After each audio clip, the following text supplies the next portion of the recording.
सर्वांना नमस्कार. आज घेऊन येत आहे आपल्यासाठी एक नवीन कथा. नवऱ्याने बायकोच्या किरकोळ कारणावरून जोरदार 2 कानाखाली दिल्या आणि याचे उत्तर म्हणून बायकोनेही नवऱ्याच्या दिशेने चप्पल भिरकावली, पण ती चप्पल नवऱ्याच्या डोक्याला स्पर्श करून बाजूला पडली. हे सगळं इथेच थांबलं असतं बहुतेक, पण नवऱ्याला त्याचा अपमान सहन झाला नाही आणि नातेवाईकांनीही आगीत तेल ओतण्याचं काम केलं. जी बायको आपल्या नवऱ्याला चप्पल फेकून मारण्याचं धाडस करते ती नवऱ्याशी एकनिष्ठ राहू शकत नाही आणि पतिव्रताही होऊ शकत नाही. अशा बायकोला सांभाळणं म्हणजे स्वतःच्याच पायावर दगड मारून घेण्यासारखं आहे. काही नातेवाईकांनी सांगितलं की अशा बायकोचं भ्रूणच नष्ट करायला पाहिजे. नवरा बायकोने सुद्धा एकमेकांवर नको ते आरोप केले आणि वाद एवढ्यावरच न थांबता कोर्टात गेला. नवऱ्यानं बायकोवर चारित्र्यहीन असल्याचा आरोप केला तर बायकोने नवऱ्यावर हुंडाबळीचा खटला दाखल केला. लग्नाला 6 वर्षे झाली होती आणि त्यांच्या पदरात एक छोटी मुलगी देखील होती. असं असून देखील दोघांचा आज घटस्फोट होणार होता आणि दोघांच्याही हातात अर्जाच्या प्रती होत्या. दोघेही शांत होते. 2 वर्षापासून जवळजवळ हा खटला चालू होता. आज त्याचा निकाल लागला होता आणि कोर्टाने त्यांना विभक्त होण्यास परवानगी दिली होती. दोघेही शांत होते. 2 वर्षापासून वेगवेगळे राहत होते. खटल्याच्या तारखेला दोघांनाही यावे लागायचे. दोघांची नजरानजर व्हायची तेव्हा दोघांचेही चेहरे एकमेकांना पाहून लाल व्हायचे. दोघांच्याही मनात सुडाची भावना उत्पन्न व्हायची. दोघांचेही वकील, नातेवाईक त्यांच्यासोबत असायचे आणि त्यांना समजावून सांगितलं जायचं की न्यायाधीशांसमोर काय बोलायचं आहे आणि त्यांनाही एकमेकांपासून सुटका हवी होती. तसे ते दोघेही पढवलेल्या पोपटासारखे सांगितलं तेच बोलायचे. कधीकधी एखाद्या प्रश्नावर दोघांचाही एकमत व्हायचं, पण काही वेळाने लगेच ते सावरायचे आणि आपलं मत बदलायचे आणि शेवटी व्हायचं तेच झालं. दोघांचाही घटस्फोट झाला. नातेवाईकांना, आईवडिलांना आनंद झाला. वकिलांना वकिलाची ठरलेली फी मिळाली, पण ती शांत होती आणि नवरा निशब्द होता. आणि आता योगायोग असा झाला की दोन्हीकडचे नातेवाईक एकाच टी स्टॉलवर जमले होते आणि ते कोल्ड्रिंक घेत होते. आणि एक योगायोग असाही होता की घटस्फोटित पती पत्नीसुद्धा तिथल्या बाकड्यांवर एकमेकांसमोर बसले होते. अभिनंदन, तुम्हाला जे हवं होतं ते मिळालं, पत्नी म्हणाली आणि पतीही म्हणाला, तुझंही अभिनंदन, शेवटी तूही जिंकलीस माझ्याकडून काडीमोड घेऊन. काडीमोड हा विजयाचं प्रतीक आहे का? पत्नीनं विचारलं आणि पती म्हणाला, तूच सांग. आणि तिच्याकडे याचं उत्तर नव्हतं. ती शांत बसून राहिली आणि मग नंतर म्हणाली, तुम्ही मला चारित्र्यहीन म्हणालात. बरं झालं तुमची चारित्र्यहीन पत्नीपासून सुटका झाली. आणि पती मान खाली घालत म्हणाला, मला तसं म्हणायला नको होतं, माझी चूक झाली. मी खूप मानसिक तणाव सहन केला आहे, असं ती म्हणाली. आता तिच्या आवाजात एक प्रकारची शांतता होती. ना कुठलं दुःख, ना कुठला राग, ना द्वेष, ना कुठल्या सोडाची भावना. तू खूप चांगली आहेस. मला भर कोर्टात तुझ्यावर असे चारित्र्यहीनतेचे आरोप करायला नको होते. मला आता या गोष्टीचा पश्चाताप होत आहे. माझं बोलणं ऐकून बाकीचे सगळेसुद्धा तुझ्यावर असाच आरोप करत होते आणि मला ते सहन होत नव्हतं. माझी बायको चारित्र्यहीन नसतानाही केवळ मी म्हणतोय म्हणून सगळे तुला चारित्र्यहीन समजत होते. त्याचा मलाही त्रास झाला. आणि त्याचं हे बोलणं ऐकून तिने त्याच्याकडे चमकून पाहिलं आणि पती म्हणाला, पण तू पण मला म्हणाली होतीस की मी हुंड्यासाठी तुझा छळ केला म्हणून. आणि पतीकडे पाहत ती म्हणाली, खोटं होतं ते. मी दुसरा कोणताही आरोप करू शकले असते, पण मी नाही. असं ती बोलणार इतक्यात प्लास्टिकच्या कपातून चहा आला. पतीने एक कप उचलला आणि धक्का लागल्याने गरम चहा तिच्या हातावर पडला. आई गं, ती कळवळली आणि ओरडली.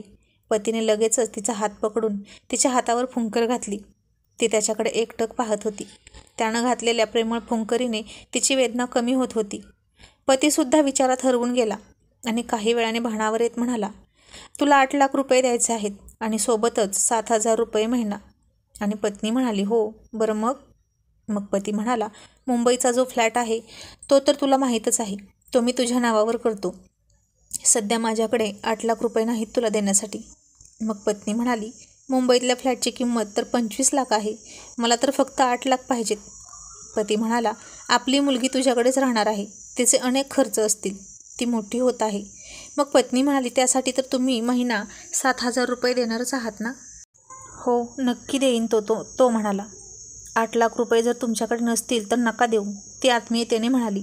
मग तो म्हणाला, ठीक आहे, मी तो फ्लॅट विकतो आणि तुला पैसे देतो. आणि ती फार कळवळून म्हणाली, खबरदार जर तो फ्लॅट विकण्याचा विचार केला तर. तो फ्लॅट घेण्यासाठी मी माझं लग्नातलं मंगळसूत्र गहाण ठेवलं होतं. तो फ्लॅट तुमच्याकडेच राहू द्या, मला नकोत पैसे. किती प्रेमानं घेतला होता तो फ्लॅट. आणि त्याने तिच्याकडे पाहायला सुरुवात केली. किती निरागस आणि सुंदर होती ती. लग्नानंतरची 2 वर्ष किती हालाकीत तिनं माझ्यासोबत संसार केला. समोर बसलेली ती कधी काळी त्याची पत्नी होती. ती पण त्याच्याकडे पाहून विचार करत होती, किती सरळ स्वभावाचा आहे हा माणूस, सभ्य, प्रामाणिक. हा माणूस कधी काळी माझा नवरा होता. किती प्रेम करायचा तो माझ्यावर. आजारी पडले होते तेव्हा त्यांनी माझी लहान मुलासारखी काळजी घेतली होती. किती चांगला होता तो. पण मीच त्याच्यात त्रुटी शोधत राहिली. आणि तोही एकटक तिच्या डोळ्यात पाहत मनात म्हणत होता, किती काळजी घ्यायची ती माझी. काय हवं नको ते विचारायची. दररोज आवडीचं जेवण करायची माझ्या ती. इतकं कोणीच कोणासाठी नाही करणार जितकं ती माझ्यासाठी करायची. आणि मी तिच्यावर फक्त पुरुषी रुबाब गाजवत राहिलो. आता दोघेही शांत होते. भूतकाळातल्या आठवणींनी दोघांचेही डोळे पाण्याने भरले होते. आणि अश्रू भरलेल्या नयनांनी एकमेकांकडे ते पाहत होते. काहीतरी हातातून निसटून जात आहे अशी फिलिंग दोघांनाही येत होती. आणि कंठ दाटलेल्या सुरात तो म्हणाला, मला तुझ्याशी काहीतरी बोलायचं आहे. तिने त्याच्याकडे पाहून म्हटलं, बोला ना. आणि तो म्हणाला, तू दुसरं लग्न करणार आहेस का? तिने त्याच्याकडे चमकून पाहिलं आणि म्हणाली, काहीही काय, नवरा जिवंत आहे माझा आणि एक मुलगीसुद्धा आहे मला. दुसऱ्या लग्नाचा विचार मी कधीच करू शकत नाही. आणि तिने त्याला विचारलं, तुम्ही करणार दुसरे लग्न? आणि तो खाली मान घालून म्हणाला, नाही. तुझ्या इतकी चांगली दुसरी बायको मिळेल कशावरून? आणि तिनं त्याच्याकडे आश्चर्यानं पाहिलं. मग दोघेही आपापल्या रस्त्यानं गेले. एके दिवशी रविवारी तिच्या घराची बेल वाजली. दार उघडलं तर दारात तो होता. तुम्हाला इथला पत्ता कोणी दिला? तुझ्या वडिलांच्या घरी गेलो होतो तेव्हा कळलं की तू आता तिथं राहत नाहीस. ती त्याला पाणी देत म्हणाली, हो, वहिनी सतत पाण्यात बघायची मला आणि माझ्या मुलीला. म्हणून मग मी स्वतंत्र राहायचं ठरवलं.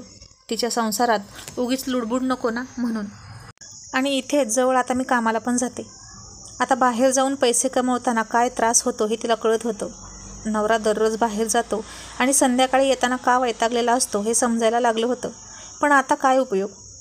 फक्त पाणीच देणार, काही खायला नाही देणार तू? आणते. रात्रीचं बेसन परतलेलं आहे, आणू? आणि तो म्हणाला, आण, तुझ्या हातचं काहीही चालेल. मेसचं बेचव जेवण खाऊन तोही कंटाळला होता. तिच्या हातचं रात्रीचं बेसनसुद्धा त्याला रुचकल लागलं. खाऊन झाल्यावर म्हणाला, हे तुझे महिन्याचे 7,000 रुपये द्यायला आलो होतो. पिंकी कुठे आहे? तिच्यासाठी खाऊ आणला होता. ती खेळायला गेली आहे शेजारी. आणि तुझ्यासाठी तुझ्या आवडीची गुलकंद बर्फीसुद्धा आणली आहे. आता तिचा कंठ दाटून आला होता. डोळे पाण्याने काठोकाठ डबडबले होते. तरीही अश्रू पापणीच्या आड लपवून म्हणाली, तब्येत किती खराब झाली आहे तुमची. खाण्यापिण्याची काळजी घेत नाही वाटतं. आणि तो म्हणाला, मेसचं खाऊन आणखीन काय होणार? आणि तूही किती सुकलेली वाटतेस. पूर्वीसारखा चेहरा टवटवीत का नाही दिसत तुझा? पूर्वीसारखी टापटीप का राहत नाहीस? त्यानेही काळजीच्या सुरात विचारलं. काय करू? टवटवीत आणि टापटीप राहून आसपासचे खूप विचित्र नजरेनं पाहतात. असंच बरं. एकट्या तरुण स्त्रीने समाजात राहणं फार अवघड असतं. ती तिच्या मनातलं बोलून गेलीच. एक बोलू? तो म्हणाला, बोला ना. मला भीती वाटत आहे हे बोलताना. आणि ती म्हणाली, अजिबात घाबरू नका. कदाचित माझ्या मनात जे आहे तेच तुमच्या मनात असेल. आणि तो म्हणाला, मला तुझी खूप आठवण येते. आणि तीही म्हणाली, मलासुद्धा तुमची आठवण आली नाही असा एकही दिवस आणि रात्र गेली नाही. आणि तो म्हणाला, माझं तुझ्यावर अजूनही प्रेम आहे. मीही तुमच्यावर खूप खूप प्रेम करते अजूनही. आता दोघेही शांत झाले.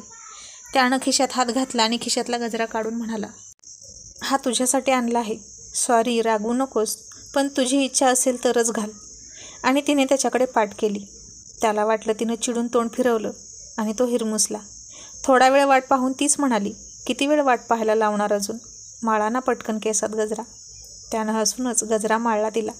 आणि ती म्हणाली, तुम्ही न मागता गजरा आणलात, आणखीन एक मागू? बोल ना. ती बर्फी भरवा ना मला तुमच्या हातानं. त्याने हसूनच तिला बर्फी भरवली. तिच्या डोळ्यातून अश्रू त्याच्या हातावर पडले. आता किती आणखीन वाट पाहायची? घ्या ना मिठीत असं म्हणून ती जाग्यावरच रडायला लागली. आणि त्यानं तिला घट्ट घट्ट आलिंगन दिलं. आणि आता दोघेही बराच वेळ एकमेकांना अश्रूंचा अभिषेक घालत होते. त्याने दाराला आतून कडी लावली आणि ती घाबरून म्हणाली, दार का लावलं? इथं चाळीत दिवसा दरवाजा लावला की संशय घेतात. आणि दारात तुमची चप्पल पण आहे. लोक काय म्हणतील? आणि तो म्हणाला, दार नाही लावलं तर अख्खी चाळ आपला रोमॅन्टिक बेडसीन बघायला येईल, चालेल तुला? आणि तिला अजून खूप हसली. काय सांगायचं ते मी सांगेन, तुला कुणाला काहीही उत्तर द्यायची गरज नाही, असं म्हणून त्यानं तिला उचलून बेडवर ठेवली आणि तिनं स्वतःला त्याच्या मिठीत झोकून दिलं. त्यानं तिच्यावर प्रेमाचा वर्षाव करायला सुरुवात केली आणि इतक्या वर्षाची आसूसलेली ती तृप्त होऊन शांत झाली. चल बॅग भर. कुठे? आता तुम्ही इथं राहायचं नाही. तिने आनंदाने बॅग भरायला घेतली आणि घटस्फोटाचे कागद दिसले. तिने ते कागद टाराटारा फाडले आणि म्हणाली, तुमच्याकडे जे कागद आहेत ते तसेच असतील ना? ते मी येतानाच फाडून आलोय. आज तुला घेऊनच जाणार होतो मी, असं तो म्हणाला आणि ती हसली. तो तिच्या हाताला धरून बाहेर घेऊन आला आणि सगळ्यांच्या भुवया उंचवल्या त्या अनोळखी व्यक्तीला पाहून. तशी पिंकी धावतच शेजारच्या घरून आली. पप्पा, माझे पप्पा म्हणून ती त्याला बिलगली.